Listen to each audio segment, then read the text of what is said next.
Peggy 18.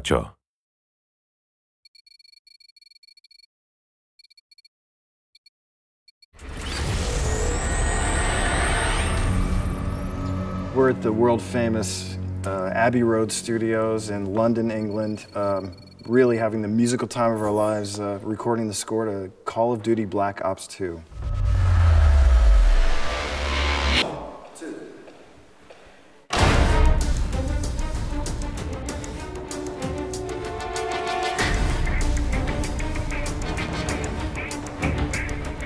The amazing thing about Abbey Road is its history. You know, the Beatles recorded most of their catalog here.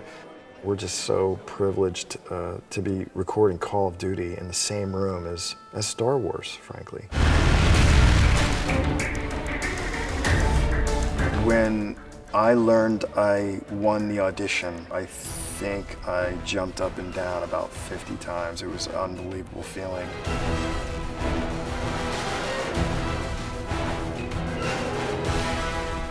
For a game like Call of Duty, I wanted to have the best musicians in the world. You know, these musicians have been trained for a couple dozen years, some of them, and they're just amazing at what they do. I could never hope to have the same kind of quality of this music without their input, and their interpretation of what I write brings something new and fresh.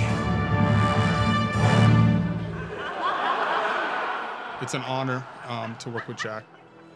He brings a skill set to the project that I think is unique to him as a composer, where he's able to take orchestral score like we're recording here today and mix it with other pieces of music that he's written that are more electronic, and creating what is a very unique sound.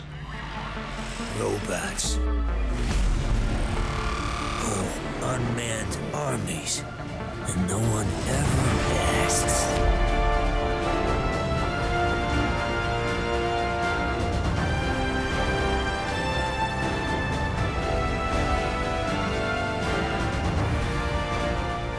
I love being in the room and hearing something I didn't expect to happen, but it's actually better than I thought it would be.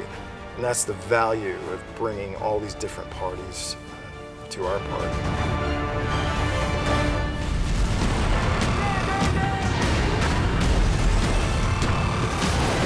The game is set in two different time periods. One's in the future and one's in the 80s, back sort of in the Cold War. So we wanted to have two different musical directions for each time period.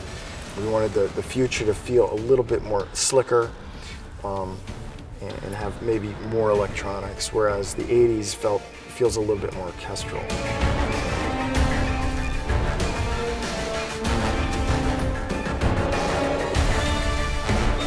I think my favorite part of writing music for video games is that there's so much creativity. People are interested in what's new, and coming up with new sounds is part of the fun. And I want to keep doing that for as long as I can.